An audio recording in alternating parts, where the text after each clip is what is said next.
Hello everyone, कैसे हो आप लोग। आई होप सब बढ़िया होंगे। तो चलिए आज हम वीकेंड की शुरुआत करते हैं।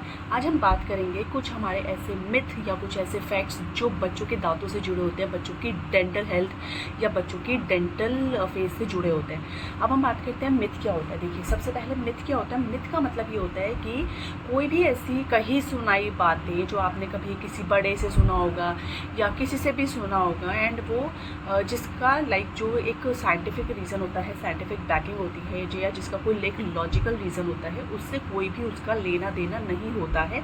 बट ये क्या होता है, ये मिथ्स होते हैं, एक अंधविश्वास टाइप होता है जो लोगों ने एक दूसरे को बोल बोल के बहुत टाइम से ऐसे सुनी सुनाई बातों पे विश्वास खुद से लोग कर लेते हैं एंड इसको अपनी लाइफ में अप्लाई कर देते हैं। तो आज हम बात करेंगे, ऐसे मिथ्स तो बहुत सारे हैं बच्चों से रिलेटेड, सबसे रिलेटेड, बट आज हम जो स्पेसिफिक बात के बारे में बात करेंगे वो हम करेंगे वो ऐसे मिथ क्या है, ऐसे कौन से अंधविश्वास हैं जो बच्चों के दांतों से जुड़े होते हैं, एंड कुछ ऐसे अंधविश्वास जो आप बच्चों का जो डेंटल फेज आता है उस समय पे आपने काफ़ी बार सुना होगा। तो मैं आपको बता दूंगी कि वो क्या मिथ है एंड एक्चुअली में उनके क्या फैक्ट्स हैं। तो इसमें बहुत मिथ्स तो बहुत ज़्यादा हैं, बट मैंने बहुत ही एक कॉमन एक जर्नल ही मिथ निकाले हैं जो कि आपको डे टू डे लाइफ में या फिर एक नॉर्मल ऑलमोस्ट हर पेरेंट को यूज़ होगा। अदरवाइज मिथ की मैं बात करूँ तो वो बहुत डेंटल में भी बहुत ज़्यादा मिथ्स हैं, तो वो ओवरऑल सब कुछ कवर करना इज़ नॉट पॉसिबल। बट अगर आपका कोई भी प्रॉब्लम हो, कोई और मिथ हो, कोई और चीज़ के बारे में आप जानना चाहते हो तो आप मुझसे पूछ लेना, मैं आपको उसके बारे में फैक्ट बता दूँगी, उसके बारे में आपको डिटेल इन्फॉर्मेशन दे दूँगी। बट आज हम बेसिकली जो कॉमन मिथ्स होते हैं आज हम उनके बारे में बात करेंगे। सबसे पहले अगर हम मिथ के बारे में बात करें तो वो होता है कि आपको अपने बच्चों को डेंटल विजिट तब तक नहीं कराना है जब तक उनके परमानेंट टीथ या फिर उनके जो प्राइमरी टीथ है, बच्चों के दूध के दांत है, वो पूरे नहीं आ जाते। पूरे कब आते हैं बच्चों के दांत 3 से 3.5 साल में पूरा दूध के दांत बच्चों के आते हैं, जिसको प्राइमरी टीथ या फिर डेसिडुअस टीथ हम बोलते हैं। अब वो 3 ईयर्स तक आते हैं। तो देखिए, ये बहुत बड़ा मिथ है कि आपको अपने बच्चे को तभी लेके जाना है जब बच्चों के दूध के दांत आ जाते हैं पूरे, जो वो 3 साल का हो जाता है। ऐसा नहीं है। आपको अपने बच्चे का जो फर्स्ट डेंटल विजिट होता है वो होना चाहिए उसके फर्स्ट बर्थडे के पास। फर्स्ट बर्थडे मतलब जो वो 1 ईयर का हो जाता है। ओरल हाइजीन का तो आपको उसका ध्यान रखना है सिंस बर्थ। और जब वो 6 मंथ्स का होता है, इसके 2 टीथ आते हैं, तब से आपको उसका जो ओरल कैविटी है, उसके टीथ है, उनको क्लीन करना स्टार्ट करना है। बट अगर आप डेंटल विजिट की बात करें तो जिसमें फर्स्ट बर्थडे होता है, जब वो 1 ईयर का होता है, आपको तब उसको विजिट कराना है।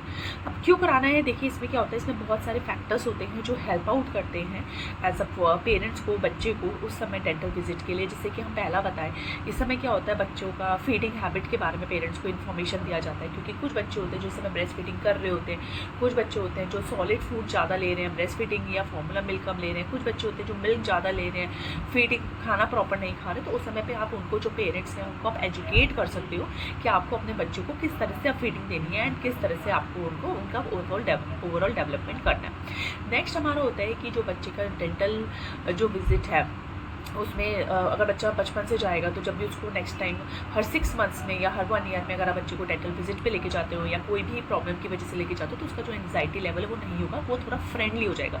उसको बचपन से पता होगा, आपने देखा होगा बच्चों को बचपन से मॉल लेके जाते हो, है ना, सैलून लेके जाते हो, कहीं भी लेके जाते हो, तो वो अब वो बड़े होके जाते हो तो उनको पता है कि हाँ हम यहाँ आते हैं, हम यहाँ पे ये काम कराते हैं and we go to home.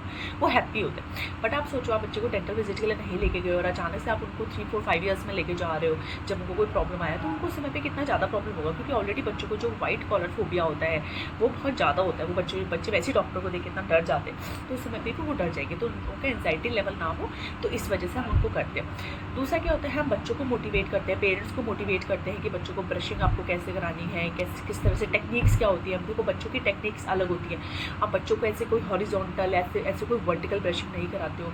बच्चों की टेक्निक में सर्कुलर मोशन आता है, तो प्रॉपर वो सर्कुलर मोशन बच्चे यूज़ करें, मतलब पेरेंट्स उनको एजुकेट करें, पेरेंट्स उनको सर्कुलर मोशन से ही ब्रशिंग सिखाएं, जिससे कि बच्चे आगे जाके सर्कुलर मोशन में ही ब्रश को प्रॉपर अपना हैबिट बनाएं। तो ये कुछ चीज़ें होती हैं।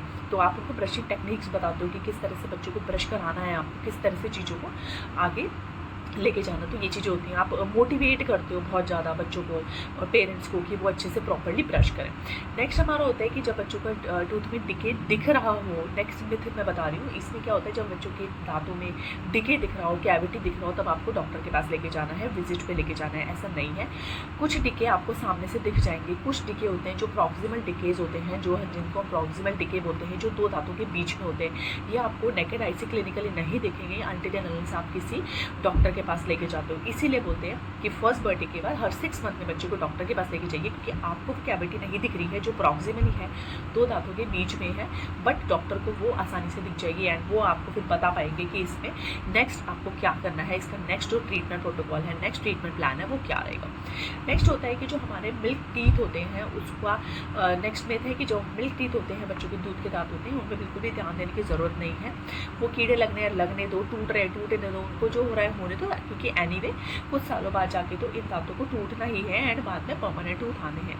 ये बहुत ही बड़ा, बहुत ही बेसिक मिथ है जो लोगों के अंदर है, बट देखिए ऐसा नहीं है।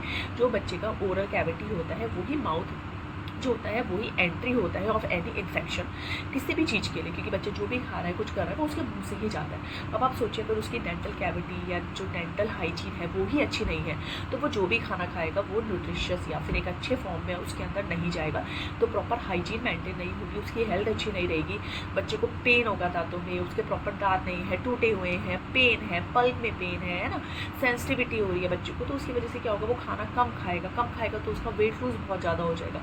तो ये चीज़ें होती हैं। नेक्स्ट होता है कि बच्चे का जो अगर मिल्क टूथ होता है वो टूट जाए या वो ख़राब हो जाए, तो वो क्या करता है, जो परमानेंट टूथ होते हैं नीचे के उनको बेस बनाता है, मतलब जो मिल्क टीथ है वो टूट गए एंड जो नीचे परमानेंट टूथ होते हैं जो बेस बनाते हैं, तो वो उन पर हैम्पर करता है। जैसे मान लीजिए परमानेंट टूथ आपके बच्चे के आ रहे हैं, अब मिल्क टीथ वो टूट गए, पर मिल्क टीथ में रूट्स बहुत शॉर्ट होती हैं, अगर वहाँ तक कैविटी पहुँच गई है तो पूरे चांसेस हैं कि जो परमानेंट टूथ उसके नीचे से ऊपर आ रहा है, जो मिल्क टीथ के नीचे वाला जो परमानेंट टूथ ऊपर आ रहा है उसमें भी वो कैविटी लग जाएगी एंड वो कैविटी लगी तो वो बच्चों के परमानेंट टूथ है वो परमानेंट ही कैविटी हो जाती है। नेक्स्ट मिथ हमारा होता है कि जो बच्चों के दांत निकलने शुरू होते हैं, जो टीथिंग बोलते हैं हम इसको, उसमें बच्चे को डायरिया होता है, बच्चे को लूज मोशन एंड वॉमिटिंग होती है।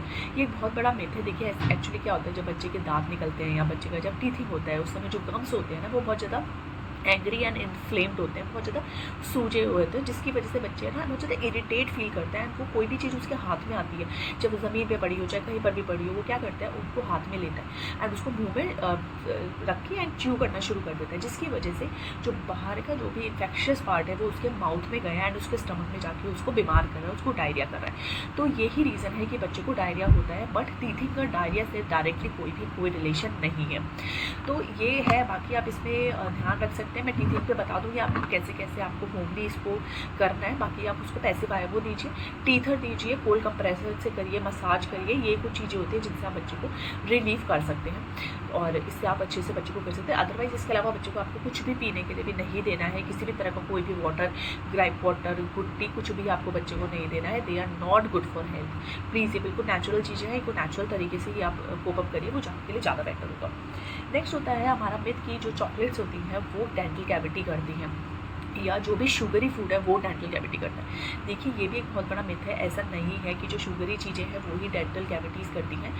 जो आप खाना बच्चा खाता है, चिप्स हो गए, कुछ भी चीज़ें हो गई, कोई भी जिसमें शुगर तो करती ही है, बट अगर मान लीजिए बच्चा टीवी देख रहा है, बहुत देर तक अपने मुँह के अंदर उसने खाना रखा हुआ है, वो भी डेंटल कैविटी करता है। बच्चा खाना खाते खाते आपने रात को उसको ब्रश नहीं कराया, रात को उसको रिंस नहीं कराया, कुल्ला नहीं कराया, ब्रश नहीं कराया, वो सो गया है एंड मुँह के अंदर खाने के पार्टिकल्स रह गए दांत के अंदर, तो क्या होगा कि वो भी उसको दांतों को कैविटी कर देते हैं। तो जो भी खाना प्रोलॉन्ग टाइम के लिए बच्चे के मुंह के अंदर रहेगा वो उसको कैविटी करेगा ही करेगा। तो ये रीज़न होता है डेंटल कैविटी का। सिर्फ चॉकलेट खाना या कोई शुगरी फूड खाना ही कैविटी का रीज़न नहीं होता है। क्योंकि कुछ लोग कहते हैं ना हमारा बच्चा तो चॉकलेट नहीं खाता है, कोई भी शुगरी चीज़ नहीं खाता है, स्टिल उसको कैविटी क्यों हो रही है? क्यों? क्योंकि आपके बच्चे के मुँह के अंदर बहुत देर तक खाना स्टोर्ड है। इसलिए बोलते हैं कि रात को ब्रश करके सुलाओ, क्योंकि रात को बच्चा 8, 9, 10 घंटे के लिए सोता है, तो अगर कोई भी फूड पार्टिकल अगर दांत के अंदर फंसा हुआ है, रह गया है, तो वो उसको कैविटी कर देगा। इसलिए बच्चों को रात को ब्रश करा के सुलाना चाहिए। नेक्स्ट हमारा होता है कि जो फ्लोराइड टूथपेस्ट है, बच्चों के लिए फ्लोराइड टूथपेस्ट यूज़ नहीं करना चाहिए। देखिए ऐसा नहीं है, फ्लोराइड जो होता है वो एंटी कैविटी होता है, उसमें अब बच्चा फ्लोराइड यूज़ करता है तो उसको कैविटी के चांसेस कम होते हैं। तो पर इसमें क्या होता है, अगर बच्चा 2 साल से छोटा है तो आपको नो फ्लोराइड टूथपेस्ट यूज़ करना है। बच्चा 2 साल से 6 साल का है तो आपको 5 पार्ट्स पर मिलियन वाला फ्लोराइड यूज़ करना है। अगर बच्चा आपका मोर देन 6 ईयर्स का है तो आप 10 पार्ट्स पर मिलियन वाला फ्लोराइड यूज़ करते हैं। बच्चों का जो टूथपेस्ट आता है वो बिल्कुल टोटली डिफरेंट होता है एडल्ट टूथपेस्ट से। बहुत सारी चीज़ों के ऊपर उसकी सॉल्बिलिटी, उसके सेफ्टी, बहुत सारी चीज़ों के ऊपर वो डिफरेंट होता है। तो प्लीज़ उस चीज़ का बिल्कुल ध्यान से आप ध्यान रखिएगा कि बच्चों का एडल्ट टूथपेस्ट आपको नहीं कराना है। जो बच्चों के लिए रिकमेंडेड टूथपेस्ट होता है वही कराना है। रिकमेंडेड में भी ये नहीं जाना है कि आप आज जाके मार्केट में इतने सारे मार्केटिंग टूथपेस्ट आ गए बच्चों के नाम से, फैंसी टूथपेस्ट आ गए। नहीं, प्लीज़ उनके इंग्रेडिएंट्स चेक करिए कि आपका बच्चा जिस एज का है उसके अकॉर्डिंग उसको वो सारी चीज़ें उस टूथपेस्ट में मिल रही है या नहीं मिल रही है। ठीक है, इस चीज़ का बिल्कुल ध्यान रखिएगा। एंड फ्लोराइड का तो बिल्कुल ध्यान रखिएगा कि वो कितना क्वांटिटी है।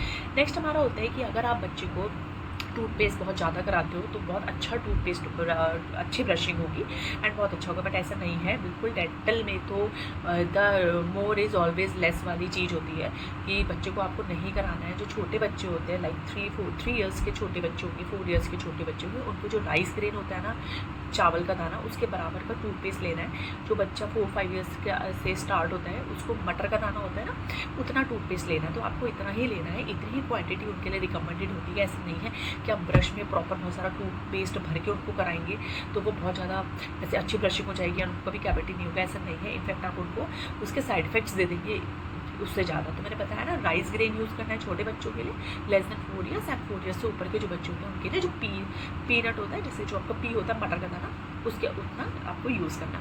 लास्ट हमारा जो मिथ आज हम डिस्कस करेंगे वो हम करेंगे कि जो हमारे टूथ ब्रश है बच्चों का, वो हमें चेंज करना है जब वो बिल्कुल ख़राब हो जाए, बिल्कुल टूट जाए, बिल्कुल फूट जाए। ऐसा नहीं है। बच्चों का टूथपेस्ट आपको हर 3 मंथ्स में चेंज करना है। वो ख़राब हो चाहे ना हो, आपको 3 मंथ्स में उसको चेंज करना है। आप जब भी यूज़ करेंगे आपको देख लेना आपने किस मंथ में स्टार्ट किया एंड उसके 3 मंथ्स बाद आपको उसको फेंक देना है। वो ख़राब हो जाए ना हो, अगर हो सकता बिल्कुल फ्रेश हो, स्टिल आपको उसको डिस्कार्ड कर देना है, बच्चे को नया टूथब्रश देना है। तो ये है जो बहुत कॉमन ऐसे मिथ्स हैं जो बच्चों के, जब बच्चा छोटा होता है उसको फर्स्ट ईद आता है तब से लेके एक एज ग्रुप तक हर पेरेंट्स के दिमाग में होता है। तो ये आप प्लीज़ फॉलो करिए। ये टोटली मिथ्स होते हैं, फैक्ट्स मैंने आपको बता दिए हैं, इन पर बिल्कुल भी विश्वास करने की आपको ज़रूरत नहीं है। तो आपको क्या करना है, आपको अब इन चीज़ों को फॉलो करना है। और अगर आपको कुछ लग रहा हो, कोई आपके अंदर क्वेरी हो, कोई मिथ आपके दिमाग में आ रहा हो, आप उसके बारे में जानना चाहते हो डिटेल में, तो आप मुझे नीचे बता दीजिए, मैं आपको उसका आंसर साथ साथ दे दूँगी, आपकी क्वेरी भी सॉल्व कर दूँगी। तो चलिए फिर आज के लिए इतना काफ़ी है। नेक्स्ट टाइम हम किसी और अवेयरनेस वीडियो के साथ मिलते हैं। Okay, bye bye, take care.